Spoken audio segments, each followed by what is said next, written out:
Apollo 11 est propulsé dans l'espace pour une odyssée de 400 000 km jusqu'à la Lune. Pendant leur voyage de 8 jours, les astronautes d'Apollo 11 ont pu contempler des vues spectaculaires de la Terre tout en flottant en apesanteur. Et on prétend qu'ils sont allés là où personne n'était jamais allé. Picking up some dust. 4 forward, drift into the right a little. Contact light. Okay, engine stop. We copy you down, Eagle. Listen, Tranquility Base here. The Eagle has landed. Pourtant, se sont-ils vraiment posés sur la Lune?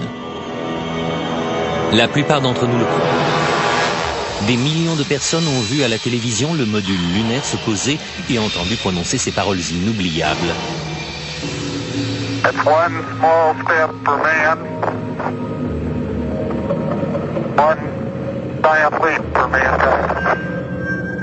Mais jusqu'à aujourd'hui, certains prétendent que pour croire aux petits pas de l'homme, il faut faire un grand bond dans la foi. Bill Kaysing était analyste et ingénieur pour Rocketdyne, l'entreprise qui a conçu les fusées Apollo. Beaucoup de problèmes se sont présentés dans les années 60 qui ont conduit les gens à penser que nous n'allions jamais parvenir à la Lune.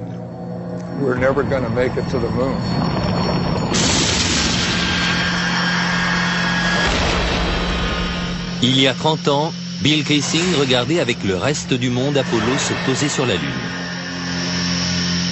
Mais ce qu'il a vu à la télévision après son expérience à Rocketdyne l'a laissé sceptique.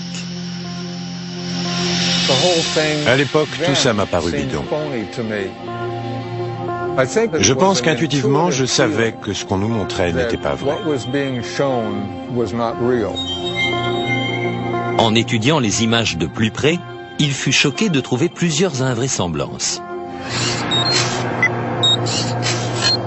Kaysing remarqua que malgré la clarté de l'espace, les étoiles faisaient défaut dans le noir ciel lunaire. Il a vu le drapeau américain flotter alors qu'il n'y a pas d'air sur la Lune. Et il a découvert qu'il n'y avait pas de cratère sous la capsule lunaire, là où le puissant réacteur aurait dû brûler le sol. Ces preuves ont convaincu Kaysing qu'aucun homme n'avait jamais mis le pied sur la Lune. Mais la NASA réfute ces accusations. Il y aura toujours des gens pour croire aux théories les plus saugrenues.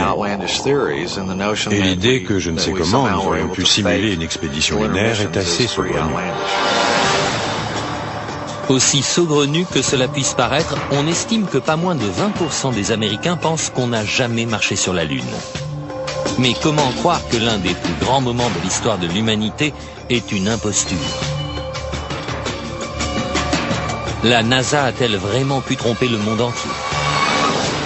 Selon un ancien astronaute, c'est tout à fait envisageable. Je ne peux pas être sûr à 100% que les hommes de la mission Apollo aient marché sur la Lune.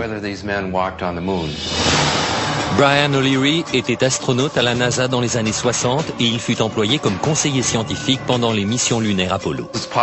Il est possible que les hommes de la NASA aient monté l'affaire de toutes pièces, juste pour s'assurer d'être officiellement les premiers à aller sur la Lune. Un objectif à ce point important que les États-Unis se crurent obligés de monter cette supercherie? Pour trouver la réponse, nous devrons revenir 40 ans en arrière, à une époque où l'Amérique et l'Union soviétique étaient embourbées dans la lutte pour la domination du monde. Les gens pensaient que le pays qui gagnerait la course à l'espace gagnerait la guerre froide. Et gagner cette course, c'était arriver les premiers sur la Lune. C'était une époque d'hystérie nationale. Le 4 octobre 1957, les Soviétiques ont terrifié l'Amérique en mettant en orbite Sputnik, le premier satellite de l'histoire. Le New York Times a dû publier un article expliquant aux Américains qu'ils ne transportaient pas de bombes nucléaires pouvant être larguées sur une ville depuis cette altitude. La peur de l'apocalypse nucléaire s'est renforcée dans l'opinion publique américaine lorsque les communistes ont pris la tête de la conquête spatiale. Le porte-parole de la Maison-Blanche a annoncé au Congrès que nous pouvions être menacés d'extinction. Beaucoup craignaient que le but final de l'Union soviétique soit de poser une base de lancement de missiles sur la Lune. Au même moment, le programme spatial américain battait de l'aile. Les chances d'atteindre la Lune et de revenir sur Terre sain et sauf étaient de l'ordre de 0,0017%. Autrement dit, c'était pratiquement impossible.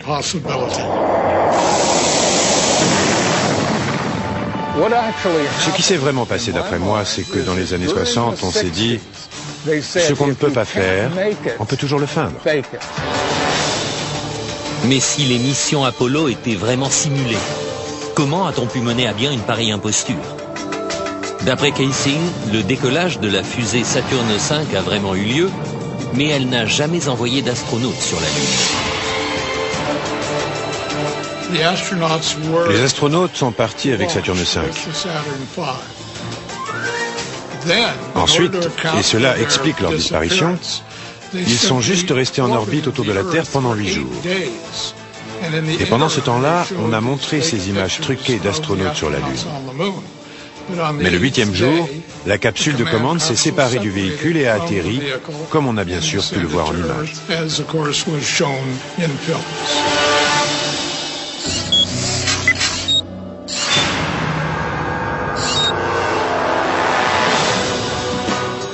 En 1968, cette théorie a inspiré le film Capricorn One, dans lequel le gouvernement tente de tromper le monde en simulant une mission sur Mars.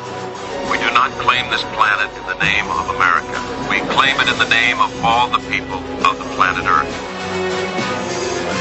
Les images d'Apollo sont d'ailleurs étrangement similaires à celles du film. Le producteur Paul Lazarus suggère que l'intrigue du film relève plus de la réalité que de la fiction. Je pense que la NASA avait les moyens de mener à bien la plus grande imposture de tous les temps. Elle pouvait recréer la scène dans un studio de télévision sans jamais envoyer personne sur la Lune. Je pense que c'était réalisable à l'époque. La technologie le permettait. The pudding is solid. Surface seems powdery. Surface is fine and powdery. I can pick it up loosely with my toe. Dans le film, on a fait ce qu'on a pu avec seulement 4 800 000 $.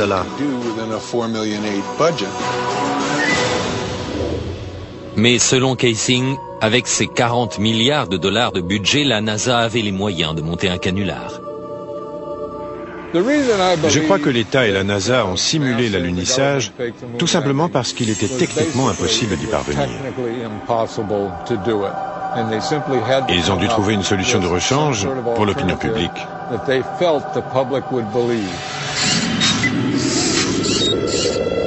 D'après Kaysing, les alunissages étaient en fait filmés en plein désert du Nevada, dans une base militaire secrète connue sous le nom d'Air 51. L'Air 51 est l'un des sites les plus secrets des États-Unis. Si on y pénètre à la recherche d'informations, on peut très bien être descendu sans autre forme de procès. Des photos de l'Air 51 prises par un satellite espion russe révèlent non seulement une série de hangars qui ressemblent à des studios de cinéma, mais aussi des portions de terrain désolées qui ressemblent à la Lune et sont comme par hasard couvertes de cratères.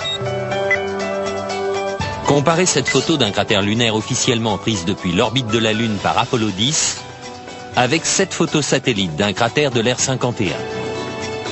Les astronautes eux-mêmes ont remarqué la ressemblance entre les terrains.